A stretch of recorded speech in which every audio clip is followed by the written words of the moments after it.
Hey everybody, Josh Sigurdson of World Alternative Media here, and of course we're joined by author and economic analyst here at WAM, John Sneisen. Now, we've gone into Venezuela many times before. It's a hellhole. It's that socialist utopia that's gone wrong, and who would have thought?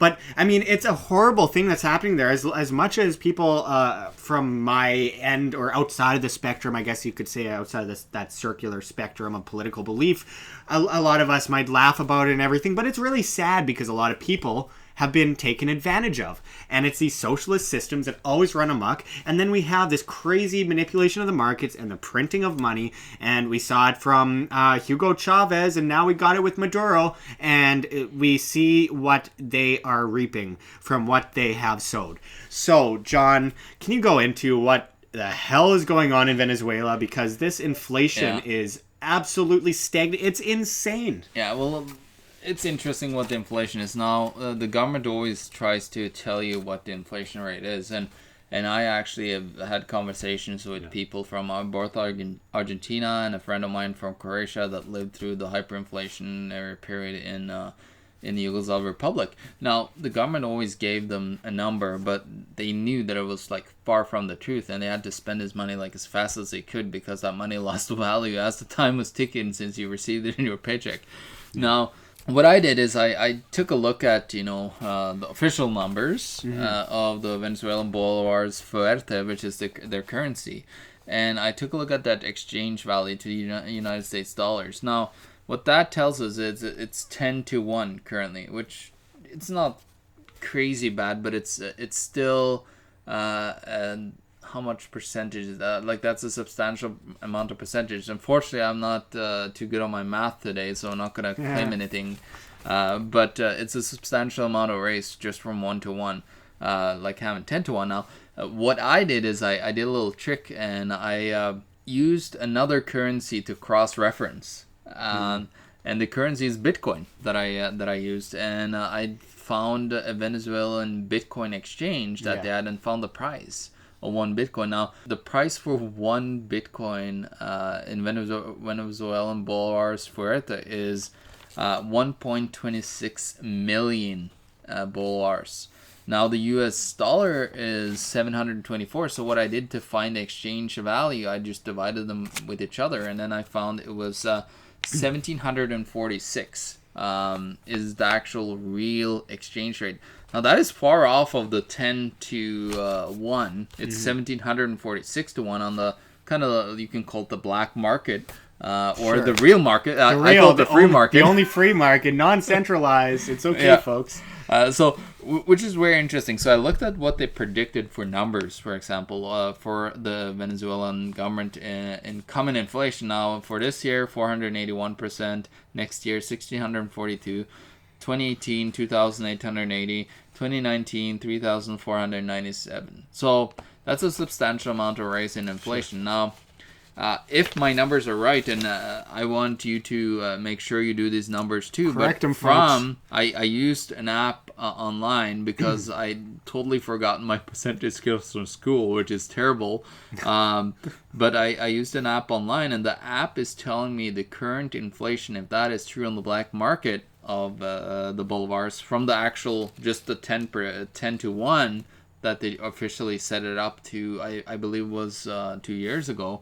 The official inflation is supposed to be 17,460% compared to the actual 180% they currently have official on tradingeconomics.com that everybody could look at, because that's their official numbers from the government. Yeah. Now, I found this, like, if that's the case, guys, like, I'm just so baffled that I don't even believe it that it's this much. But, I know, right before the report, we had to like grill each other over this for a few minutes because it's like, could that be? And isn't it sad how lazy we've gotten since Common Core education? It's terrible. Terrible. But yeah, so this is really bad stuff here. So continuing on the hyperinflation, like just mentioning, and we were talking about this, they're going to go into hyperinflation. It's just like looking at what they were doing, it was just obvious that they're going to end up in a hyperinflation with all the debt and so on that they created and the loss of oil revenue, because the government was dependent on all that oil to have a massive government in the first place. A terrible situation to be in, and a stupid situation because they were dependent on that oil, which they shouldn't have been in. So now they're actually looking at increasing their main bill, like their highest bill denomination, from 1,000. It actually was 100 when our friends Luke and Jeff was down in Venezuela. Luke Radowski, Jeff Berwick did an excellent job breaking it down. And what has happened since they've been there, they actually introduced the 1,000 bolivars bill, and now they're going to introduce the 20,000 bolivars bill. And that's basically like throwing the towel. That's it. That's game over. And while at the same time the government's more busy making sure that it says don't say insults to people. They have signs that don't speak negatively, don't carry a gun, no smoking, blah blah blah blah blah blah blah. All these regulations that say don't do this, don't do that. Meanwhile, people are starving in the curb. People don't have the money to get any. I mean, we were talking before, way earlier on in the year, about people in these bread lines. It just went on forever, and you're only allowed a certain amount. They were stopping selling toilet paper. It was just horrible. People are eating garbage right now in Venezuela, and I think it's going to end up in a civil war because of the whole issue that's going on there. And it already looks like we are looking at a civil war down there as well. You had several attempts of coups right now on Maduro because people are fed up with him. But what they don't understand is they want to just get another government.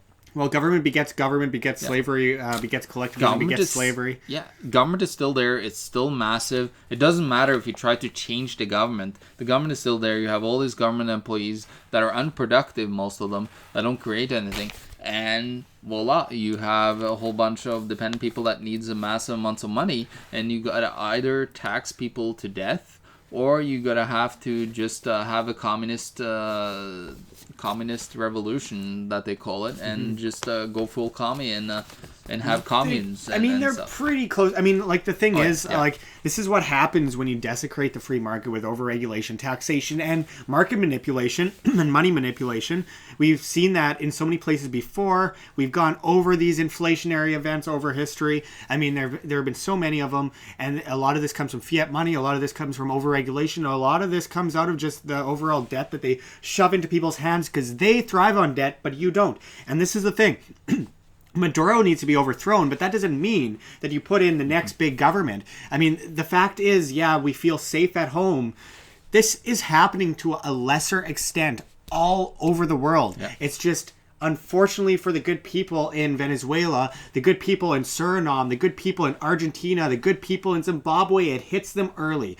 And we need to focus on this and understand ourselves in our own countries, the United States, Canada, elsewhere in Britain. I mean, this is happening at a global scale. But what we're witnessing right now in Venezuela is just an example of the future, of that boot stomping on our face. And if people keep going on and on and on about how great socialism is, how we need to respect other people and not be greedy, well, the biggest form of greed is extorting people in order to get a control complex that inevitably ends up crashing and ending up with massive amounts of debt and massive amounts of enslavement over the people through debt. So let's just think about this for a second. Would you rather have your freedom and your ability to have your own demand and pay for what you wish, or would you rather have massive monopolies that desecrate any remaining freedom and end us all in slavery? I mean, this is really what it is. It's a different form of slavery without the chains. The chains are there, but you can't see them. And the thing is, we have the opportunity where people talk about democracy. The only real, true, reasonable version of democracy is a free market where you choose what you want with your dollar without enforcing your will on anyone, without coercing anyone. You decide what you want by buying that product, and companies compete and they lower prices, they innovate, and the best guys win. But you don't have these massive government subsidized monopolies that you see in Venezuela and everywhere else in the world right now. So what people need to understand is government isn't going to set you free. Government isn't going to make you rich. Government isn't going to save your life. Everything they say is with tongue in cheek. What they are doing is trying to grow their control complex and take you under the bus with them with your good intentions. I'm not saying you're doing anything wrong. I'm saying that you are falling for a trap, and it always ends inevitably somewhere down the line, and we've seen this over and over again, but people don't want to listen. Nope. So Hugo Chavez, oh yeah, he seemed like such a revolutionary. He was just as much a part of this as Maduro is. Yeah. It's the useless printing of money, and it catches up to people eventually.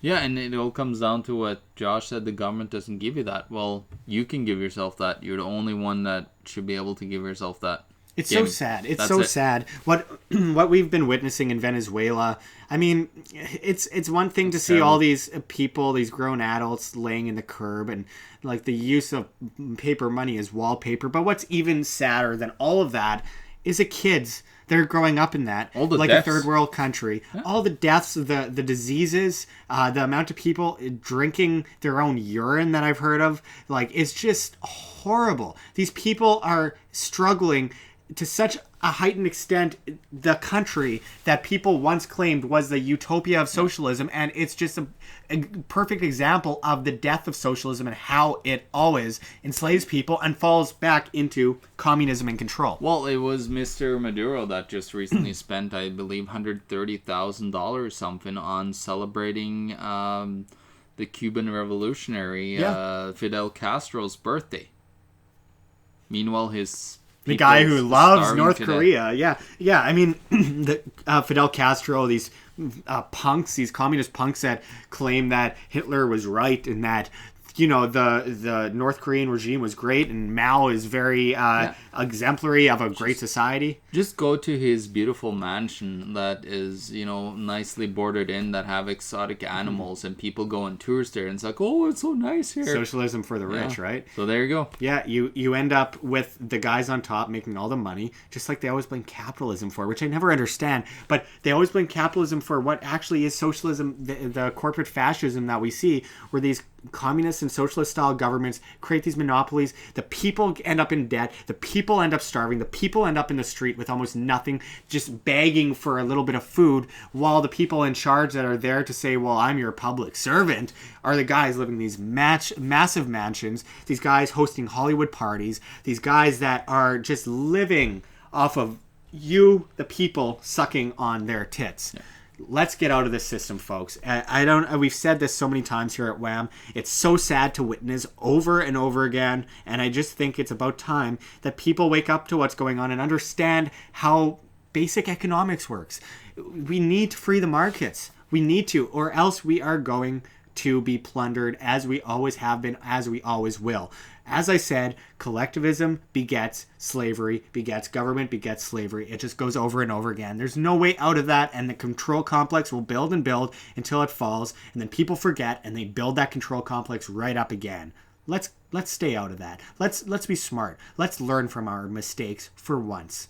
We've been at this for over almost 1,000 years, coming up on 1024 AD in China when they created the first fiat kind of currency. And we are here 1,000 years later. It doesn't seem like we learned that much. Nothing.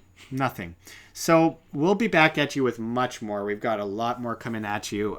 We just wanted to get this Venezuela thing out of the way because the fact is people are still suffering. And you know, once the news cameras turn off, the people are left pretty helpless. Mm-hmm. We got to keep talking about this, folks. This isn't just old news. This is new news. This is currently happening, and this is continuing to happen and will continue to happen until they're overthrown and the people rise up as voluntary individuals and push for a free market. And I've seen a lot of people out there in Venezuela who have been asking for just that, and we need to get this accomplished as individuals for the sake of mankind in the future.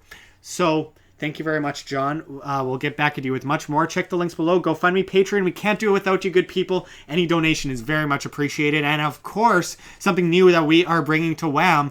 Check the link for Anarcho-Capitalism. Jeff Berwick just set us up with an excellent promo code. Type in WHAM for the promo code WAM, and you'll get a certain percent off your tickets for Anarcho-Capitalism, the best anarchist festival out there. You get together with a whole bunch of people that are of anarchist and libertarian and voluntarist beliefs, and it's just a beautiful thing. You get to meet amazing people down in Acapulco, Mexico. So type that promo code in. We get paid, you get a deal, and we all have a good time. So WAM promo code, WHAM.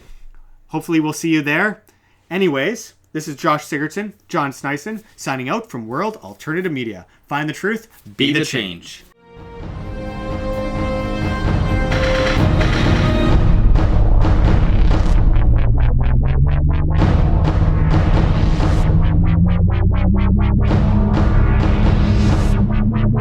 Wow.